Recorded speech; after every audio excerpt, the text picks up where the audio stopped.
welcome to a beautiful day 358. 358 being the third day back in Barbados. Okay, Sherwin's here again today. We also have Tyson back in the house. And we also have Joe the Mason as well. So we're in the midst of just taking out the temporary garage door. Tyson back in the house. I'm back. He should be strong now after 2 months off. So we're taking the actual wooden temporary opening that we put in out today. And then the garage door that we've actually had delivered, as I said the other day, it's 4,800 in total, 4,800 in total, which is, I think it's around about 15.5 feet, not 16 feet as they said it would be. And we've got about 8 inches difference to make. So we've got to do 4 inches on this side, 4 inches on this side. So I'm going to speak to Joe in a minute about whether he's going to cut the blocks and do a block and steel scenario all the way up, or whether we're going to box it and pour it. I would say we're probably going to do blocks. We've got enough on site to cut them up and put them in. But obviously what we'll have to do is drill into the floor, put some rebar through, the good old rebar word.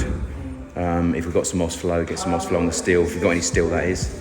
And take that all the way to the ceiling, all the way both sides, and then once that's done, it's gone off, obviously plaster all of it, get it painted white, and then we need to actually put a 2-foot wooden boxing, I suppose you can call it, all the way across. So that's what we've got to do today. That's the main aim today. At the same time, obviously we've got the sheeting turning up, the weed sheeting, so we want to get all this de-weeded, front, back and side, and I want to get some weed sheets down to try and make sure that this mess doesn't continue growing and getting out of control. But as you can see, we've still got quite a highness here, and it is highlighted a bit more because the path still hasn't been done. The path is lower. The path will come the same height as that step. So there is what we need to do is get some paving borders all the along here and all the way around to ensure that the mud can go to the border, and the whatever we put on the floor can come to the actual border itself as well. Otherwise we're going to end up having the gardens spilling into the pavements and vice versa. This will be some form of sand cement back bottom with blocks, stroke paving slabs on top, which I'm still trying to source. Again, anyone on here watching knows anywhere on Barbados that does really nice stone, not cement slabs, stone slabs. So anyone that does any stone slabs, I would like to see nice sort of 4 foot by 1.5, 2 foot slabs all the way around here, either butted together or gapped with either stones in between the gaps or astroturf in between the gaps. That's what I'm thinking of doing. So if anybody knows anywhere, let me know in the comments below if you could. That'd be great. Hopefully these guys can get that done. I've also got to go and pick up a fridge freezer in a minute, so hopefully we can get that in the truck. Not too sure if that's going to work, but anyway, so I'm going to try and go along with 1 or 2 of the lads in a minute, go and pick that up, bring that back. So the plan today at the moment, obviously, so the guys, the cement mixer, Darnley King, legend, got that delivered yesterday, so that's here hopefully just for a week, and that's to obviously do the cement mixing, obviously for the block, internal blocks there, but also the scratch coating is going to be started after the walls in here are finished. Yeah, and obviously depending on what labour we have spare, we need to go try and get stuck into this, because obviously the weed sheet's going to be turning up soon, and I'd like to try and get that cleared and ceased as soon as possible. Anyway, apart from that, I'll check it a bit later on. I'll try and make it a little bit more positive today. Yesterday was a bit of a moan, so I do apologise, but it is what it is. I can't change whether it's a good day or a bad day. But fingers crossed, say the guys are here today. If I can try and get the pool guy pinned down, we can also start getting a bit of an aim on when we're going to get this started as well, because from my point of view, that's a frustration of mine.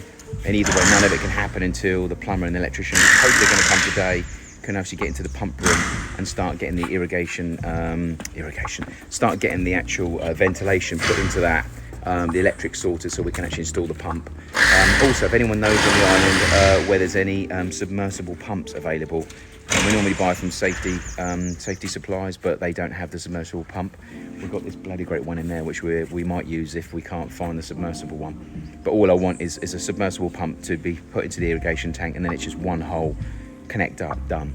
If I don't do that, then it's the pump room and it's 3-4 holes, and it's a lot more aggro. So if anybody knows anywhere that's got any submersible pumps, please let me know in the comments below. That would be greatly appreciated, and I will try and check in with you a bit later on today. Okay, we're at 1 o'clock. 1 p.m. Where's the bloody day gone? Okay, so we just gone and picked up a fridge freezer. That was the heaviest thing I've ever seen. Like yourself, always take 3 people, 4 people. Whilst I've been gone, the doors have all been taken out and the boxes have been put in ready for the pour. Rebar's been screwed into the wall all the way down with a downright, as you can probably just see the top of it.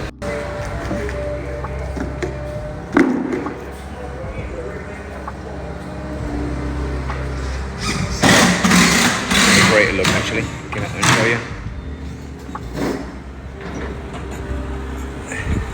So that side's going to be 5 inches, this side's going to be 3 inches, because on actually analysing the opening itself, establishing the centre line, we worked out that that wall is actually shorter than this wall, so this one's going to go wider to compensate. So, as you can see,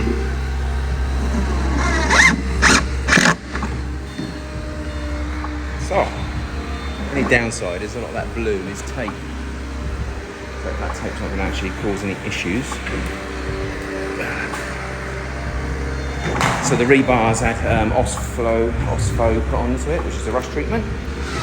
Again, the same thing here. So they'll be poured. We've had an excavator, Bobcat man out here cleaning up over the road. We did try and get it done when we were away, but unfortunately we couldn't get it done, and I wasn't here to tell him what needed to be done as well. So we got our sand and our mixer and everything here, so that's obviously our station to mix the actual mortar for not only the block work for the garage, but also the pool as well. We're going to start that hopefully tomorrow if we can get this poured. Obviously all the rubbish has now been taken away, which is good news. And then what else? There's nothing really more to be done here. Out the back we've started the weeding process.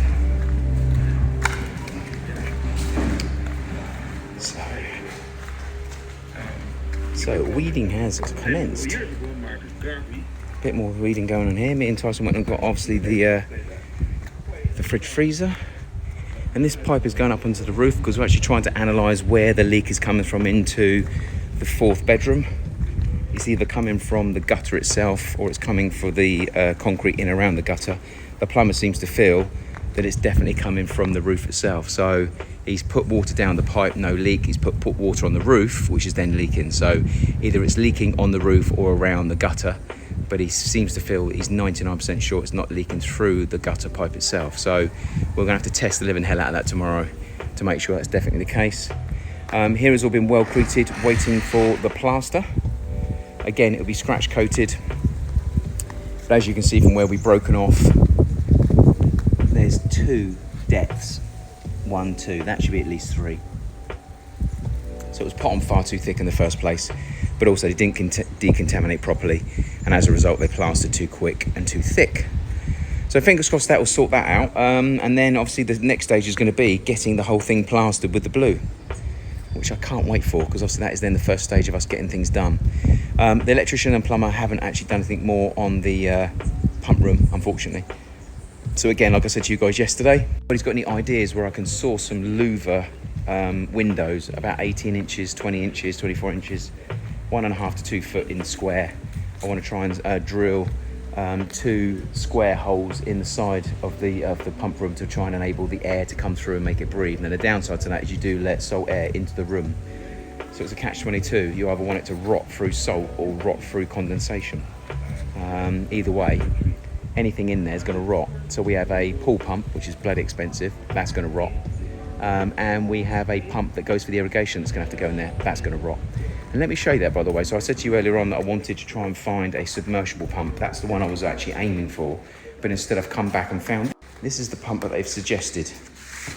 So it looks massive. I mean, it is only 1.5 horsepower. But that is what I need to install to feed the sprinklers for the grass that I'm not going to have. So 1700 Bayesian, plus probably the best part of 400 or 500 to fit it into an irrigation tank of 15,000 gallons for hopefully a garden that won't exist. So, but you need to have that in order to get sign off. So yeah, a bit bizarre. But anyway, a big thank you out to the lady that I bought the fridge freezer from today as well, by the way, bless her. Quite a new fridge freezer, very cheap for us, quite expensive for her. But unfortunately, we managed to pick that up today, which is good news. So we got a spare fridge freezer and more space. We've got a great fridge freezer in here, integrated, but looks pretty, but isn't very big. So as a result of that, we need somewhere to put beers. Beers, we need beers. Use that mop, my cleaner's favourite job. Anyway, so apart from that, the one thing we do want to do while the Bobcat's here, if he can actually do the next part of the job, which I've just found out that he thinks he's going to be shooting off, so he's got another thing coming, is we're actually meant to be scraping out the front of the beach. So here is meant to be scraped. We're meant to be scraping all this here and putting this against the berms to stop the water coming through. So I'm not too sure where he is with that, but that is the plan. So, but he's just told me he thinks that he's going to be picked up and dropped off at some stage. So I need to get him to go and crack on with that sooner rather than later. So I will have a quick shout out with him in a minute. I'm happy to leave it as it is, but I think the neighbour is quite concerned that it just needs to come down by a little bit. So hopefully I don't get myself in trouble with the other neighbours who seem to want to have a good whinge about me trying to do something. All I'm trying to do is help neighbours not flood. But anyway, we'll see. We'll see what happens. Anyway, I'll check in a bit later on. It's gone 1:05. Okay, so we're just trying to level off the sand on the beach. And try and just put the berms back just so that we can try and prevent the water coming through for both myself and my neighbour next door, as you can just see him here. So let me show you what we're actually doing at the moment. So from the wall itself here, this is my boundary line. So where he is now, he's on my land. I did say to him, don't worry about that. But yeah, so what we're trying to do here is, this is where the well is, and the well itself has actually been damaged by the city. They came onto the beach at some point with an excavator and they broke the well. So as a result of that, what happens is it overfills quite quickly and it comes straight into here and it floods this way. So we're just trying to bring this down a bit level as to where it used to be. Because before, I took the soil and the sand out of the basement here and I spread that on here, and it's raised a little bit more, and I thought that would help it. But in fact, what it's done is actually made it go over and rush this way into this little corner here. So what we're trying to do is just bring this down, make it a bit more level. Put the mud up obviously against the berm where it's always been. For 20 years there was a mud berm here. When I bought the land there was a mud berm there, and it went right through here. So what we're just trying to do is just put the rocks back that we took out of the basement, which are amazing, beautiful rocks, and then just try and put mud over them, and then eventually the rain will wash through and it will fill the gaps, and hopefully naturally it will just try and do what it needs to do. Then what we want to try and do is get these two rocks out of the way, which is where he came in, try and push this soil out that gap, put the rocks back, and then try and pour the soil over those and then exit if we can. So we don't really want to burn it too much, obviously. We don't want to cause any unnecessary damage, but at the same time we have to make sure that until the city can come out and actually do what they're meant to be doing with the well, which is obviously repair it, which I've had 2 people out, my next door neighbour's had 3 people out. We actually have someone apparently that's quite senior in planning up the road. He's had someone out and nothing ever happens. So also about 6 months 5 or 6 months ago in the papers on the island, there was a kid that actually fell down a well. So you'd think that any well that was damaged, certainly one that was damaged by the city that provides it, they would actually come out and get it repaired, but unfortunately that's not happening. Anyway, all I'm trying to do at the moment is just try and put a bit of we call it a berm here, you know, some form of defence to try and make the water run down into what is in fact a reserve over here. In the background here, what happens is the water runs down this way here and goes into these trees, and then there's like a lake in there, and obviously when that overflows then it comes back this way. So it's just trying to put something there that says hold that water back and let it settle. If water can sit, then it will settle. If it doesn't sit, it runs. So it's just about trying to slow it down and try and help it sink. But obviously when the big rains come here and the tide and the you know, as in the sea levels are high, you know, there's not a great deal to soak away because it's already soaked. So, but anyway, that's what we're trying to do at the moment. So he's only been doing it for 20 minutes. It's just literally leveling it off, trying to push that over there and trying not to touch anything green if we can help it, apart from my horrible weeds. So other than that, I'll update you as it goes. Over the road's been cleared in the meantime. I'll take some pictures of that and show you that in a minute. And the guys are pouring the garage sides as we speak. They're doing it in concrete rather than block. So fingers crossed that will be ready for plastering tomorrow, and then we can start building the framework above, and we can start looking at getting the garage door put in. So anyway, another day in paradise. That's where we are so far. Fingers crossed this will look a lot prettier than it does at the moment. Currently looks like a bomb site. hopefully that'll be nice and level by the time he finishes, and it will settle with a bit of rain, and it will work a bit more effective, and the neighbour will be a lot more happy, fingers crossed. Okay, right, so we're at 10 to 5, everyone's gone. The back is a little bit more levelled. Hopefully that will help the water sit around here and disperse. We've left this side because that's what the neighbour wanted. He said at the moment that works quite well, so we've left that as it is. So fingers crossed the neighbours will like that. Certainly going to help them from a flooding point of view. Outside, we couldn't actually do anything on the pool today because unfortunately the goddamn rain came. In and out, in and out, in and out every 10 seconds. So we've managed, obviously, just to get the Worldcrete on there. The mason's going to come back Saturday. He's got something on tomorrow, unfortunately. So tomorrow's task, we've got to cut out the rebar from the top of this infinity edge. So there's rebar there, there, and a couple along. So we've basically got to slice in, cut those out. That will then be Worldcreted like the others, and then Saturday that will be plastered along with the beams. We did find out that unfortunately we're 10 inches out on the garage doors, unfortunately. So what we're going to have to do is 1.25 inches, at least 1.25 inches of plaster is going to have to go on the inner columns. Tyson started de-weeding out here, which is good.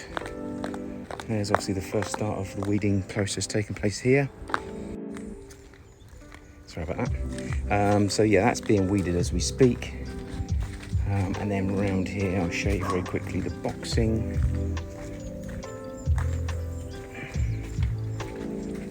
Right, so the boxing is actually, as you can see, the garage door is so much bigger with it in. But unfortunately, they have miscalculated by 1 inch either side. So it was meant to be 182, the opening, and I think we're at 184. So they're going to have to do 1 3/4 inches of mortar on each side, which will actually help the rebar. The further the rebar is away from the outside skin of the concrete, the better anyway. It just means they're going to have to put a couple of coats on there, probably 2 or 3 coats, in order to build that out. So anyway, that's done as well. We can order some more wood tomorrow. I'm going to order some brand new 2x4s. Like these ones here, I'm going to order some brand new ones because we're going to do that boxing up here and I want it to be new. I don't want the old wood that's been set outside. And over here, looks a lot cleaner. So in all fairness, we could have done with leaving it another couple of days to do that because we've still got some stuff to come back from the construction stuff. It's my beautiful wife. So yeah, we need to get that bit over there cleared a little bit more. Sorry, we didn't need to get that cleared so soon. We needed obviously to wait for the mortar on the actual swimming pool really. Once that's done, then we would have been ready to take things away. But I'm very mindful. It didn't look very pleasant on the eye, and it'd been like it for a while, and I'd been away for 2 months as well. So that's that done. The guys aren't going to create too much rubble and crap for me to go and take another one away. But that's it, another day on the beautiful Barbados build. So I'll check on you guys tomorrow.